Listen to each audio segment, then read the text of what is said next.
સમાચાર આવી રહ્યા છે અહીંયા પણ ચૂંટણીમાં ખરાખરીનો જંગ છે અને પરિવારમાં જ જોવા મળી રહ્યો છે અહીંયા ખરાખરીનો જંગ કારણ કે એક જ પરિવારના 4 સભ્યો છોટાઉદેપુરમાં આમને સામને ચૂંટણી લડી રહ્યા છે। જી હા, ફારૂકભાઈ ભારત નિર્માણ મંચમાંથી ચૂંટણી લડી રહ્યા છે જ્યારે તેમના પત્ની સાબેરા અપક્ષ ઉમેદવાર તરીકે ચૂંટણી લડી રહ્યા છે તો વળી તેમનો એક પુત્ર આરીફ ભાજપમાંથી વોર્ડ નંબર 3 માંથી ચૂંટણી લડી રહ્યો છે જ્યારે તેમનો બીજો પુત્ર કોંગ્રેસમાંથી લડી રહ્યો છે। આમ એક જ પરિવારના 4 લોકો વચ્ચે ટક્કર છે। જો કે વોર્ડ નંબર 6 માં ચૂંટણી લડતા ફારૂકભાઈનું કહેવું છે કે અમે બંને પતિ પત્નીએ ચૂંટણી માટે ફોર્મ ભર્યા હતા, જો કે ફોર્મ પરત ખેંચવાનું રહી ગયું હતું। હું ફારૂકભાઈ ફોદાનો સન છું। પાછલા 6 ટર્મથી મારા ફાધર 6 નંબર વોર્ડમાં ચૂંટાય છે। એમની પરછાઈ એમના ગુણ લઈને મેં બીજેપીથી ટિકિટ માંગી છે અને બીજેપીએ મને ટિકિટ આપી વોર્ડ નંબર 3 માં પેનલ સાથે ઉતાર્યો છે અને અમારી બીજેપીની પૂરી પેનલ 3 નંબરમાં જંગી બહુમતથી આવે છે। હું છેલ્લા 30 વર્ષથી નગરપાલિકામાં 91 થી છું। લોકોમાં પ્રેમ છે।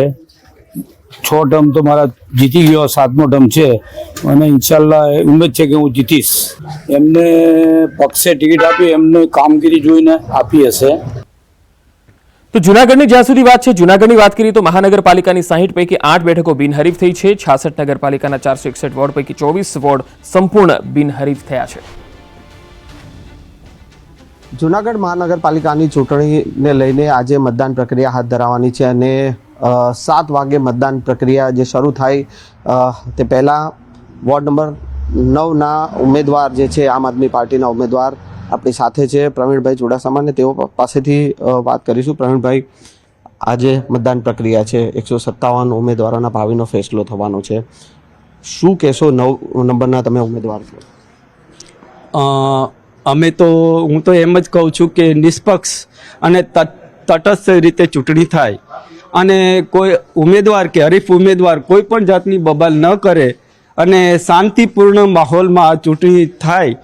આ લોકશાહીનું પર્વ, ચાહે ઉમેદવાર હોય હરીફ ઉમેદવાર હોય, બધા શાંતિપૂર્વક ઉજવે એવી બધાને મારી નમ્ર અપીલ છે। કયા મુદ્દાઓ સાથે તમે જે છે AIMIM અને આપ વચ્ચે ત્રિપાખીયો જંગ જામવાનો છે।